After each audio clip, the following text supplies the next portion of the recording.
నలుగురు కొడుకులు, ఒకరు రిటైర్డ్ హెడ్ మాస్టర్, మరొకరు టీచర్, ఇంకొకరు కానిస్టేబుల్. అందరూ వెల్ సెటిల్డ్. అయినా పెన్షన్ డబ్బుల కోసం తండ్రి పట్ల అమానుషంగా ప్రవర్తించారు. కొట్టి ఇంటి నుంచి గెంటేసి అనాథను చేశారు. కొడుకుల వేధింపులు భరించలేక ఆ తండ్రి కలెక్టర్ను కలిసి కన్నీటి పర్యంతమయ్యాడు.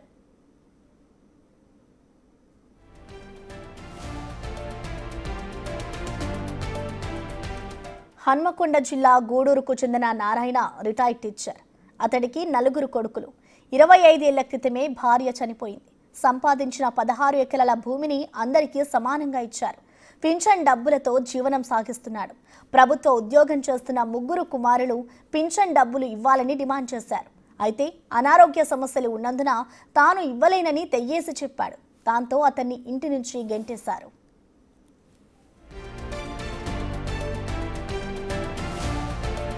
ప్రస్తుతం అదే ఊళ్ళో అద్దె ఇంట్లో ఉంటున్న ఆయన కలెక్టర్ను కలిసి కన్నీళ్లు పెట్టుకున్నాడు.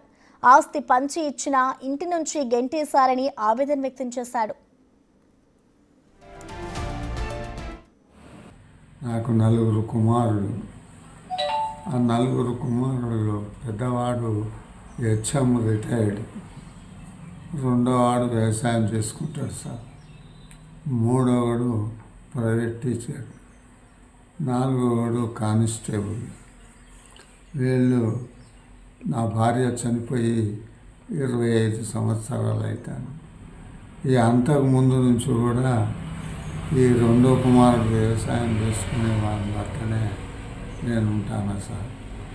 అయితే మొన్నటి రోజున మా పెద్ద కుమారుడు వచ్చి నీ పెన్షను మాకు పంచి ఇవ్వాలి, నువ్వు ఒక 20,000 ఉంచుకొని మిగతా పైసలు మాకు ఇవ్వాలి అన్నాడు.